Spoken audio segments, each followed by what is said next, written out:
잉글랜드의 철학자인 프랜시스 베이컨이라고 하는 사람은 아는 것이 힘이다 라는 유명한 말을 우리에게 남겼죠.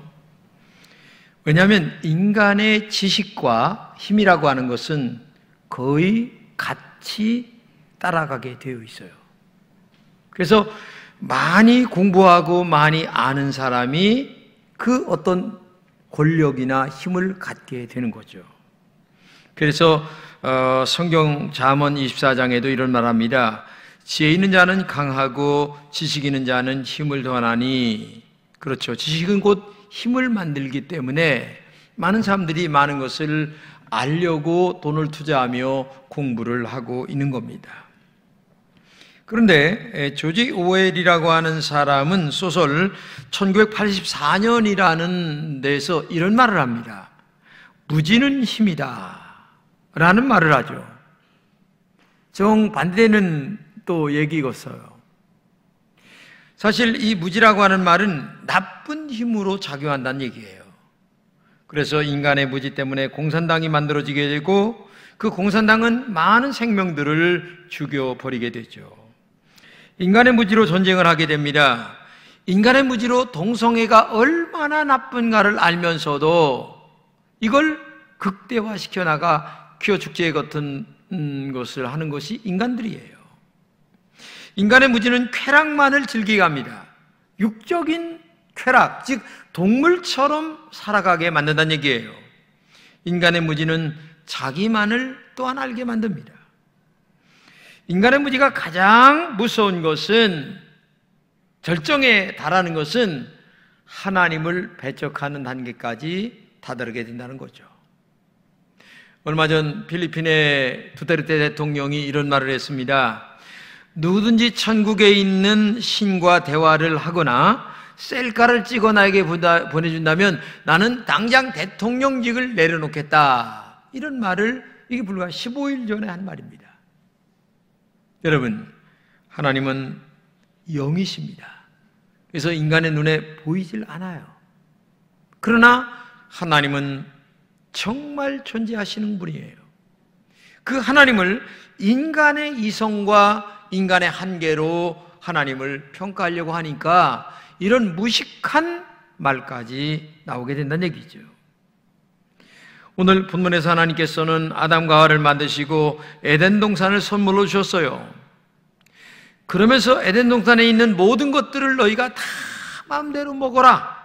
그런데 선악과라고 하는 나무만은 손대지 말아라. 이렇게 얘기했는데 안타깝게도 이 선악과에 손을 댔죠. 그래서 인간은 땀을 흘리게 되고 마지막 죽음이라는 것을 스스로 선택하게 된 거예요. 이 선악과라고 하는 것은 다른 게 아닙니다. 나는 하나님이고 너는 피조물이라고 하는 사실을 경계선을 둔 거예요. 그렇기 때문에 오늘도 우리에게 정말 하나님 앞에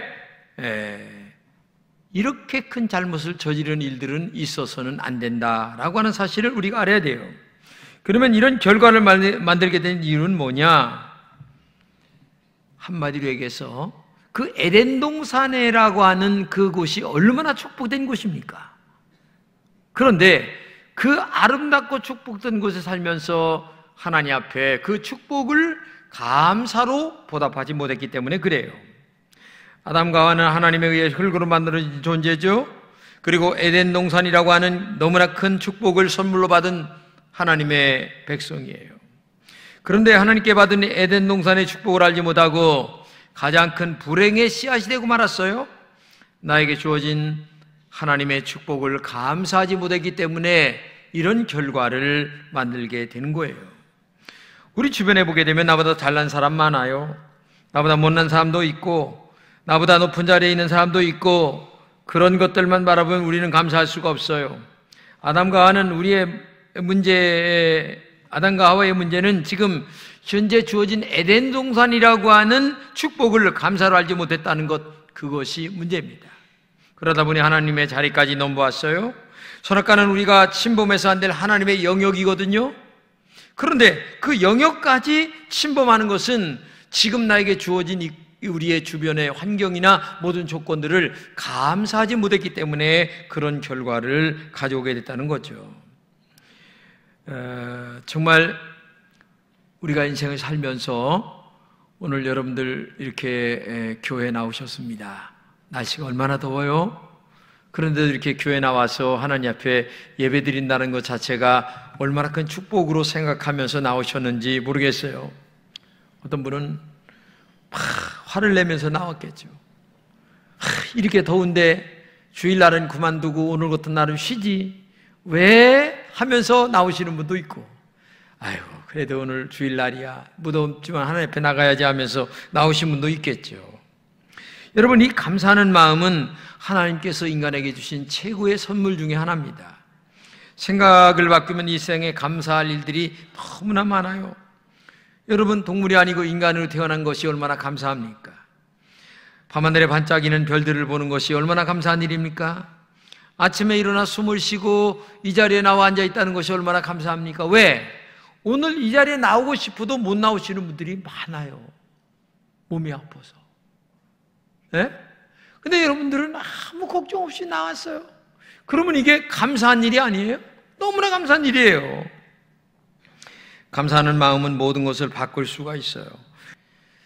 이 정신의학과 의사인 우리 이시영 박사의 글에서 보았는데, 정신의학에서 스트레스의 대가인 한스 셀리라고 하는 내분비의학 박사가 있는데, 이분이 노벨 의학상을 받은 분이에요.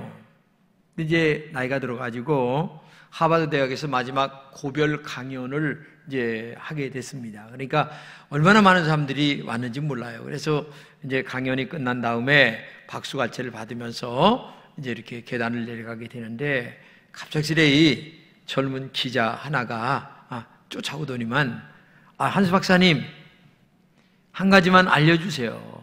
평생 스트레스에 대해서 연구하셨는데 스트레스 안 받는 비결 하나만 말씀해 주세요. 이렇게 이제 정말 질문을 하니까 이 양반이 몇 초 동안 가만히 있다가 한마디 딱 하는 게 뭐냐면은, 감사하면 됩니다. 딱 한마디 하고 하는 거예요. appreciation이라고. 깜짝 놀란 거죠. 그러니까 감사하면 우리의 모든 스트레스가 다 풀려서 건강이 회복되고 정신이 아름다워지고 인간관계가 아름다워지고 내 자신을 존중하고 내 자신을 사랑하는 마음이 생긴다는 거예요. 여러분, 남 사랑하기 전에 나를 사랑할 줄 알아야 돼요. 내가 얼마나 소중한 가치 있는 존재인가를 알아야 다른 사람들을 존중하게 되는 거예요. 근데 나를 학대해, 나를 무시해, 사람들이 나를 자꾸만 멸시해. 왜 부모는 나에게 돈을 안 물려줬나? 왜 나에게 공부를 안 가르쳐줬나? 자꾸만 자기를 학대하는 사람이 누구에게 감사를 하고 누구를 존중히 여기겠어요? 하나님 앞에서 먼저 나를 감사할 줄 알아야 돼. 나를 존중할 줄 알아야 돼. 나를 인정할 줄 알아야 돼요. 여기서 좋은 인간관계가 만들어지고 그리고 좋은 결과를 만들게 된다는 것을 우리가 알아야 돼요. 감사만큼 강력한 스트레스 해소제는 없다는 겁니다. 감사만큼 강력한 치유약도 없어요. 이 성도들, 즉 교인들이 오래 사는 이유 중에 하나가 뭐냐면 마음에 감사를 많이 느끼기 때문에 그렇다는 거예요. 이게 통계학으로 나온 겁니다. 감사하는 마음 속에 미움, 시기, 질투가 없어집니다. 마음이 편안하고 평온해집니다. 우리의 뇌 속에 과학적으로 말하면 감사하는 순간에 셀로토닌이라고 하는 것이 펑펑 쏟아진다고 그래요. 그러다 보니까 자연적으로 건강을 회복할 수 있다는 그런 그 연구 결과가 나왔다는 거죠. 그래서 이 감사는 몸과 마음을 편안하게 만들어주는 아주 아름다운 것 중에 하나가 이 감사라는 거예요. 그렇기 때문에 범사에 감사하라, 이것이 하나님의 뜻이다, 성경이 이렇게 말씀하고 있잖아요. 그렇기 때문에 오늘 여러분들 모두에게 감사하시기를 바랍니다. 오늘 저녁에 가셔서 아내 손을 붙들고 부족한 나와 사라져서 고마워 여보, 이렇게 한번 인사해 보세요. 아마 오늘 저녁에 눈물을 철철 흘리면서 내일 아침에 반찬이 달라질 거예요. 남편의 손을 붙들고도 나와 같이 살아줘서 고마워 여보 하면서 인사 한번 해보세요. 부부관계가 훨씬 더 달라지게 될 줄로 믿습니다. 제 나이 또래 되신 분들은 6.25 그 후에 바로 태어났기 때문에 엄청나게 어려웠잖아요. 밥을 못 먹었으니까. 오죽했으면 보릿고개라고 하는 말이 생겼겠어요. 그래서 제가 가끔 우리 친구들을 이렇게 보게 되면 야, 참 고마워. 그 어려운 시기를 어떻게 이기고 살아서 여기까지 왔냐. 고마워, 감사워. 제가 이렇게 말할 때가 정말 있어요. 정말 그 시절이 먹을 것 때문에 고생을 많이 했는데 그래도 이기고 여기까지 살아온 것만 해도 너무너무 감사해서 이 친구 고마워. 용케도 이겼네. 천당 일찍 안 가고 오래오래 살다가 나중에 나하고 같이 가. 내가 이런 얘기 농담삼아 하지만은 정말 감사한 일이죠. 프랑스의 작가 주일 르나르라고 하는 사람의 기도문이 있는데 이분이 몸이 굉장히 약했어요. 근데 이분은 아침마다 기도하는 게 뭐냐면은 눈이 잘 안 보여도 눈이 보인다. 귀가 즐겁다. 몸이 움직인다. 기분이 너무 좋다. 모든 것에 감사합니다. 인생은 정말 아름다운 거야. 이렇게 감사 기도를 드렸는데 이게 뭐 한 7, 8년 드렸는데 자기도 모르게 건강이 회복된 거예요. 이야, 감사 기도가 이렇게 위대한 거구나. 대단한 거구나 하면서 이 프랑스의 작가 주일 리나르는 그런 얘기를 그랬다가 얘기하고 있습니다. 오늘 아침에 눈을 뜨고 대지를 받고 서서 기지개를 키면서 하루 일과를 시작한 여러분들 얼마나 감사한 일이에요. 저는 저녁에 잘 때에 가끔 뭐 매일 기도는 하는 거지만 가끔 발을 붙들고 기도할 때가 있어요. 아유, 발 너 고맙다. 왜냐하면 내가 너를 얼마나 함부로 부려먹었는데도 평생 이렇게 건강하게 잘해주니 너무 고맙다 야. 아유, 할렐루야. 앞으로 너 잘 사용할 테니까 너 하여튼 아프지 말고 하여튼 나 천당 갈 때까지 좀 제발 아프지 말아라. 고맙다 고맙다. 어쨌든 또 내 내장에다 손을 대고 감사해. 아유, 하나님 감사합니다. 내장 고맙다. 간 고맙다. 야, 소장 대장 다 고맙다. 내가 기도를 그렇게 해요. 어쨌든 눈에 따고도 하면 아이고 하나 안수 기도를 하면서 눈 고마워. 이렇게 늙었는데도 잘 보여서 고마워. 하여튼 안경만 벗어주면 더 좋겠지만 난 안 벗어도 좋아. 내가 이렇게 기도를 하는 거예요. 이거 얼마나 감사합니까? 감사할 조건만 찾으면은요 별걸 가지고 다 감사할 수 있어요. 그 조건을 안 찾으니까 그렇지. 생각해 보세요. 이 아담과 하와가 에덴 동산이라는 그 엄청난 축복했던 곳에 살면서도 감사를 잃어버리니까 선악과를 따먹기 시작하는 거예요. 여러분, 정말 이게 불행의 씨앗이 됐다는 것을 기억하면서 감사하는 여러분 되시기를 주님의 이름으로 축복합니다. 그러면 어떻게 감사의 축복을 만들 수 있을까? 첫째는 나는 하나님의 피조물이라는 것을 알아야 합니다. 나는 하나님께 지음받은 사람이야. 그러므로 하나님은 어떤 경우에도 나의 하나님이야. 그리고 그 하나님 앞에 감사하며 살아야지. 이것을 망각하는 순간 교만해지기 시작하는 거예요. 자, 오늘 본문을 같이 한번 읽겠습니다. 시작. 여자가 그 나무를 본즉 먹음직도 하고 보암직도 하고 지혜롭고 할 만큼 탐스럽기도 한 나무인지라. 여자가 그 열매를 따먹고 자기와 함께 있는 남편에게도 주매 그도 먹은지라. 이 말씀은 아담과 하와가 본인들의 피조물이라는 것을 잊어버린 말씀이죠. 그러다 보니 하나님과 같이 선악과를 따먹기 시작합니다. 보암직도 하고 먹음직도 하고. 아니, 그 나무 밑에 왜 갑니까? 그건 아예 가서는 안 될 곳에 가가지고서 그 나무 바라보고 따먹으려고 하는 거예요.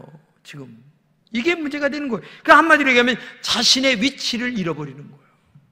감사를 모르는 사람은 자신의 위치를 잃어버리는 거예요. 여러분, 사회에서도 질서가 있고 교회에서도 질서가 있고 가정에서도 질서가 있는데 이 질서가 깨진다고 하는 말은 위치를 잃어버린 자들의 방종이 질서를 깨트리는 거예요. 그러면 문제가 되기 시작한다는 것을 알아야 돼요. 그렇기 때문에 오늘도 여러분과 제가 나는 하나님의 피조물이다, 내가 하나님의 피조물인 위치에 서서 하나님을 섬기면서 이웃들을 사랑하며 살아갈 때에 진정한 감사가 나올 수가 있다. 두 번째는 하나님의 말씀을 바르게 믿어야 돼요. 우리가 신앙생활 할 때에 바르게 신앙생활 해야 되는데 그것은 하나님의 말씀대로 신앙생활 해야 된다는 거예요. 근데 오늘 본문에 아담과 하와가 잘못된 건 뭐냐면은 하나님의 말씀을 자기들의 입맛에 맞게 더했다 뺐다 붙였다 뺐다 이렇게 했다는 거예요. 같이 한번 읽겠습니다. 시작.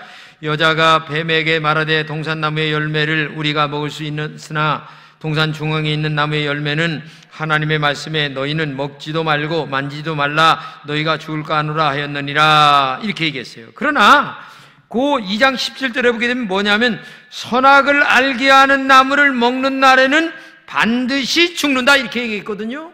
여러분, 반드시 죽는다는 말과 죽을까 하노라라고 하는 말은 차이점이 엄청나게 큽니다. 하나님의 말씀을 이렇게 내 형편과 처지대로 붙였다 뗐다 하면 되겠습니까? 그러면 안 돼요. 하나님의 말씀을 있는 그대로 믿어야지 왜곡을 하면 안 되는 거예요. 우리가 신앙생활 바르게 할 수 있는 것은 내 마음에 기분에 나쁘기 때문에 하나님의 말씀을 빼버려. 안 돼요. 좋은 것만 골라 읽는 사람들이 있어요. 안 되는 거예요. 창세기에서부터 계시록까지 하나님의 말씀은 내 마음에 들든 안 들든 하나님의 말씀이에요. 그대로 믿는 것이 진짜 올바른 신앙인 줄로 믿습니다. 여러분들은 더하지도 말고 빼지도 마시기 바랍니다. 그대로 믿으시기 바랍니다. 그게 믿음의 조상 아브라함이 갈 바를 몰랐지만 하나님의 말씀을 따라갔더니 믿음의 조상이 되었다고 말씀하고 있는 거예요. 그게 성경대로 믿어야 이게 진짜 신앙이다. 세 번째는 간교한 사탄의 계략에 넘어가지 말아야 합니다. 사탄의 근본이 뭐냐면 간교한 거예요. 이 간교라고 하는 말은 간사하고 교활한 것을 얘기하는데 이 간사하다고 하는 말을 얘기하면 항상 이렇게 얘기합니다. 자기의 이익을 먼저 생각하는 거야. 타인의 이익, 하나님의 영광을 생각하지 아니하고 나의 이익을 제일 먼저 생각하면서 나쁜 꾀를 부리는 마음, 원칙을 따르지 아니하고 이익에 따라 행동하는 것, 이게 간교하는 거예요. 오늘 여러분 어떻게 신앙생활 하십니까? 교회 나와서 신앙생활 할 때에 자기의 이익을 제일 먼저 우선시하는 사람은 간교한 사람이에요. 왜? 성경 말씀을 왜곡해 듣습니다.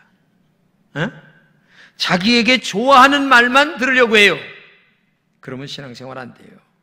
본문에 사단이 얼마나 간사한지 아담과 하와에게 이렇게 얘기합니다.